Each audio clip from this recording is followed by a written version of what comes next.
Thank you. My name is Sarah Tekula. I reside on Pi'iholo Road in Olinda. I'm the education director at Akaku. I'm a 4-year Maui resident, and November 1st will be my 1-year anniversary working as the education director. Before I start on what I planned, I just wanted to clear something up on fairness.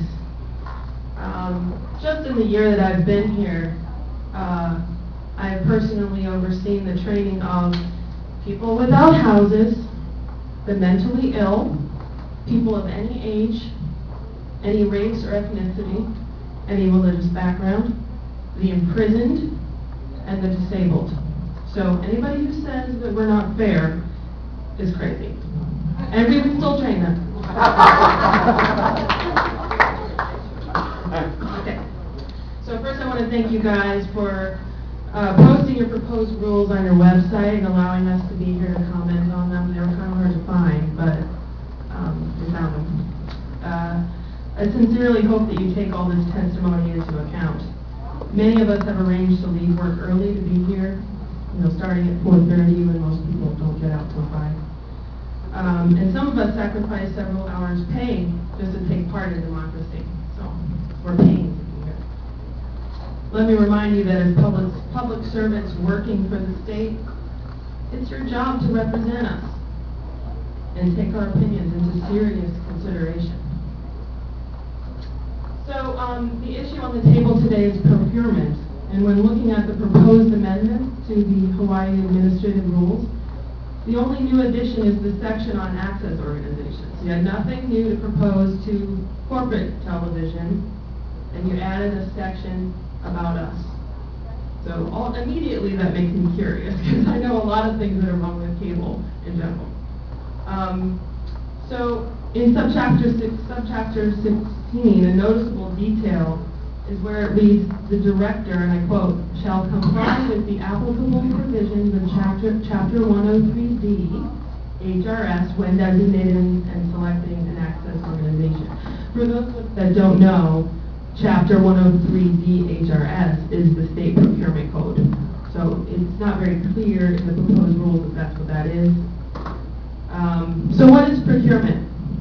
Procurement is the acquisitions of goods and or services at the best possible total cost of ownership in the right quantity and quality at the right time and in the right place and from the right source for the direct benefit or use of corporations, individuals, generally through a contract. So why procurement? I can't think of a single solitary reason why the state would want to give its designating authority over to the state procurement office. And it says so right there in the very beginning of the proposed rules. It's not the right quality, it's not the right time, and it is definitely not the right place. The people of Maui and of the state of Hawaii would not benefit from procurement, and they deserve better. They deserve to be included in the determination of the access services they have been promised under both federal and state law. So far, the DCCA has not told the public what their reason is for adding procurement to the rules. This is unacceptable. And I looked up the state procurement office on the web, and their motto is, I quote, integrity in an open, fair, and transparent process. This is quite a misleading statement, since actually there are many documents that are kept secret during the bidding process to protect trade secrets and the like. They are exempt from open records requests, meaning we could never see these documents. How open is that? I've done my research, as well as many of my fellow citizens who are here today. We're not stupid or apathetic. We are aware and we are watching your every move. From my findings, I can say with confidence that there are several serious problems with the DCCA using the State Procurement Office in designating access organizations, and I will list them. Number one, the competitive bidding process, or procurement, violates the legislative intent of PEG access. In 1987, the state of Hawaii mandated that the PEG access organizations be handled differently than the mainstream TV marketplace. In our case, we're talking about the cable TV market, which is a monopoly in Hawaii. And since 1987, the cable operator is required to provide access channel capacity and monies for access channel content. The government required a market intervention, a move similar to when the government intervened in the marketplace and required the minimum wage. You know, no business person would be like, yeah, I think there should be a minimum wage so it's fair. You know, there's nothing profitable about that, and there's really nothing profitable about public access either. So that's why the government got in there and said, hey, let's make this a little bit separate than all this other cable stuff that's going on. And really, I find it surprising that our state is proposing using the procurement office in the designation process, considering that bringing competitive bidding into the designation process completely undermines state law. Don't our representatives at the state DCCA read this stuff? Number 2, the DCCA's power to designate access organizations cannot be separate from the powers of franchises. It's a part of the same thing, and is a mandated condition of operating a cable company in this state.